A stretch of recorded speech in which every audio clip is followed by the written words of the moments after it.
Ladies and gentlemen, boys and girls, children of all ages, welcome to our sports show. I'm your host, Robert. AEW WrestleDream review. I think I am dreaming.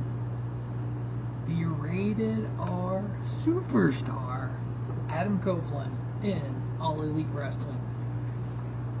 Holy crap. I don't even know how to react to that. The vignette was like, is it? And then you hear You Think You Know Me in the same song. Wow.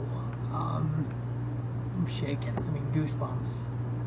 Seeing him and go for the radar superstar in AEW.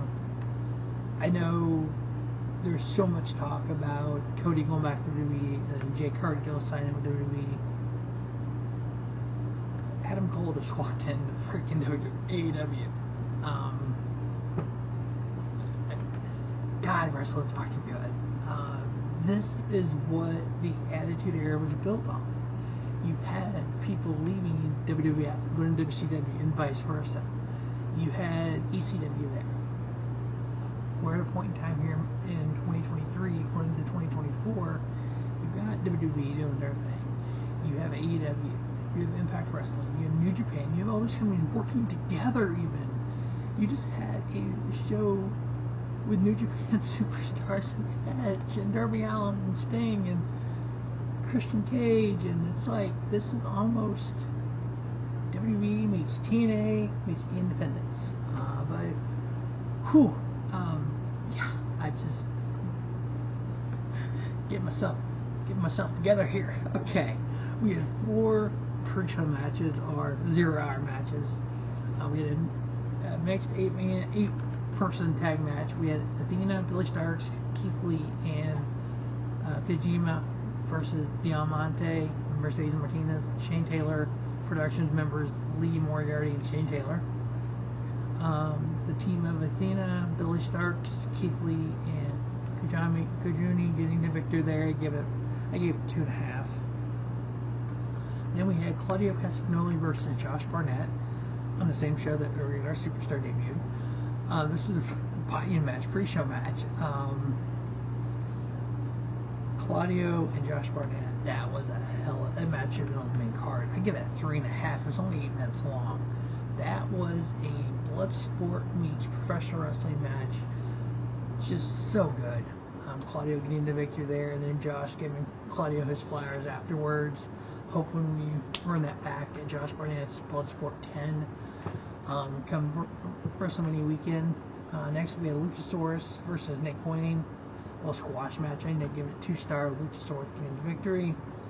And then the last match on the buy-in, we had the AEW Trios titles on the line. Champion Billie, Gunn, and the Acclaimed versus TMDK, Bad Dude Tito, Mickey Nicholls, and Shane Haste, formerly known as TM61 and NXT.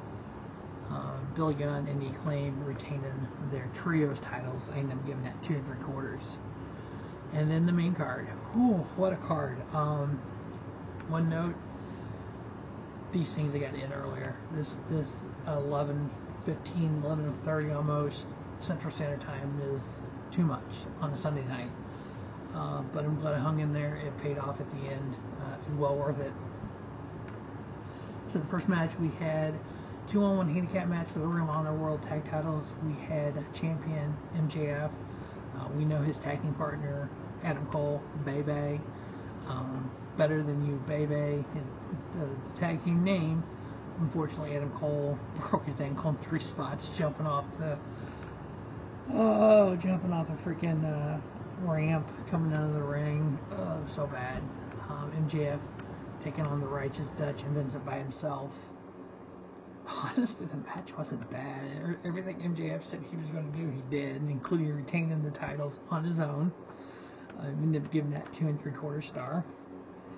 Next up, we had the Ring of Honor World title and the New Japan Strong Openweight title on the line.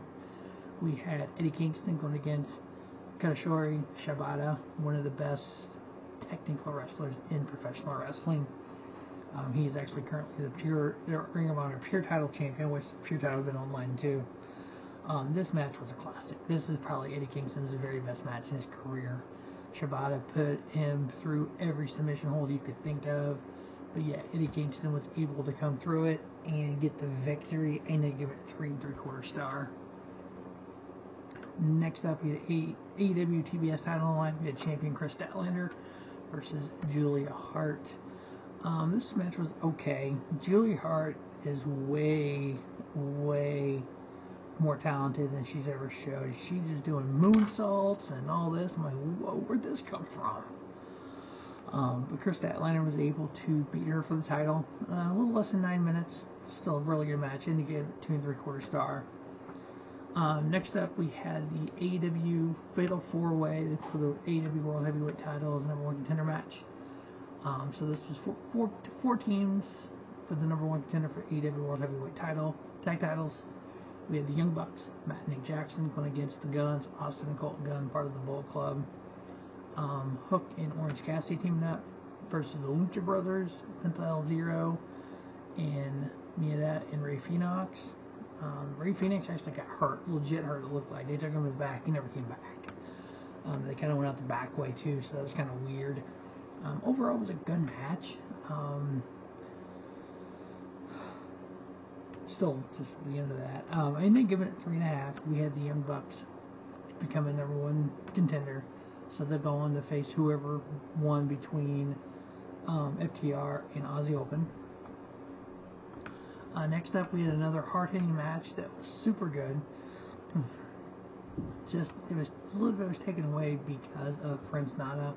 We had the Mogul Embassy's Swerve Strickland going up against Adam Hangman Page. We had Prince Nana at ringside getting involved quite a bit. This match overall was a hard-hitting match. Two guys went out there basically trying to go for the same spot. There's been a whole big storyline about Adam Page not wanting the spot. Swerve wanted it. Swerve will take it.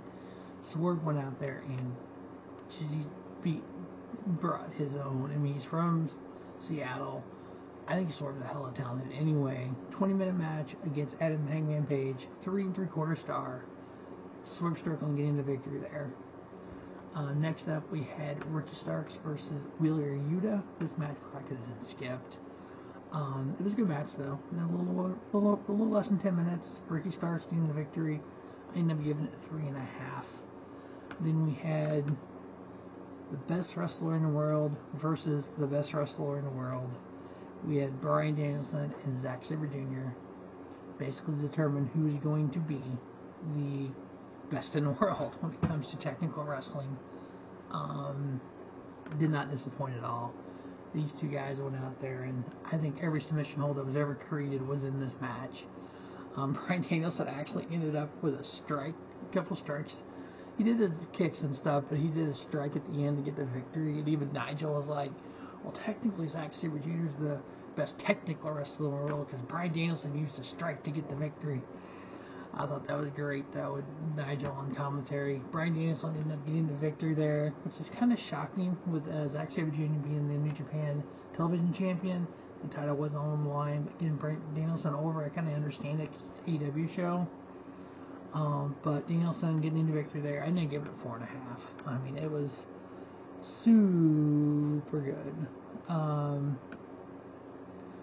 Next up, we had the 6-man tag, the Don Callis family, Konosuke Takeshita, Sammy Guevara, and my boy Will Ospreay with Don Callis at ringside versus Chris Jericho and then the Golden Lovers, Kenny Omega and Kota Ibushi. Don Callis got way too much involved in this. Overall, it was a pretty good match. I ended up giving it 3 3/4 star. Obviously, the Don Callis family getting the victory there. I just don't know where we go from here.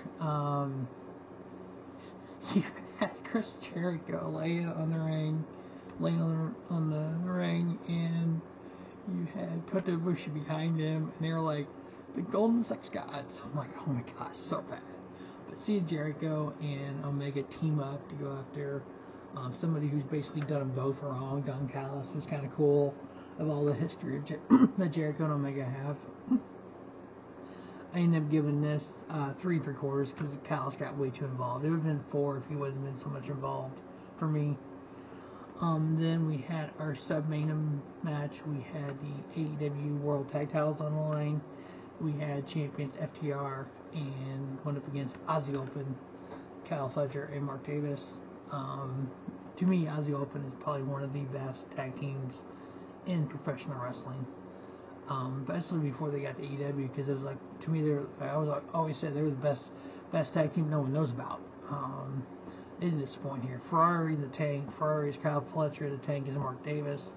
But you know what? FTR brought it to them. And when FTR has to go to the top rope to do stuff, you know they're bringing out all the guns. And they did that. FTR ended up retaining their AEW tag titles. I didn't give it a 4.25. I really enjoyed this match. I thought it was hella good. Next up, we had the main event, which was the AEW TNT title on the line. 2 out of 3 falls match. Champion Christian Cage versus Darby Allin. 5 minutes in, Darby got the first pin. And then for the second pin, it was about 15 minutes into the match. Christian, literally just destroyed Darby Allin against the steps on the outside. And he hit the steps at one point and just kind of crumbled. I'm like, oh my god, did he kill him? But Christian Cage got that fall. It was a count-out fall.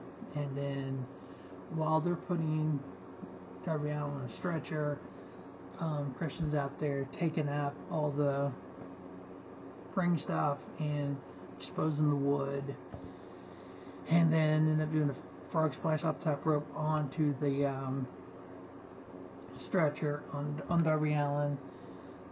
Ended up getting Darby Allin back in the ring. Was going to hit him with the title belt.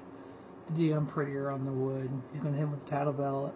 Nick Wayne came out, grabbed the title belt from Christian, got in the ring, was standing there next to Darby, and Darby told him to hit Christian, and Nick Wayne turns on Darby and hits Darby with the title belt. And then Christian gets Sting 1, 2, 3. Luchasaurus is out there. Sting comes out and gets involved, and they start beating down Sting. And then we have the vignette, and then we have Adam Copeland, the Rated R Superstar, debuting on AEW television. At first, it looked like he was going to go with Christian Cage and Luchasaurus and Nick Wayne against Sting and Darby Allin. He was going to do a concerto on Darby Allin, or on Sting. Ended up hitting Nick Wayne with the chair. Adam Copeland did. The Rated R Superstar did. And then ended up hitting Luchasaurus, Spear Luchasaurus, Christian ran. So obviously we'll end up with a 6-man tag there, and eventually we'll end up with Christian versus Adam Copeland. Okay, please, thank you. How was AEW WrestleDream? The show was way too long. Need to shorten it up, but the ending was worth it. Adam Copeland is all elite. Thanks for watching Robert Sports Show, and don't just have a great day. Have a spiffy day. Robert Sports Show, your YouTube featured sports sound content.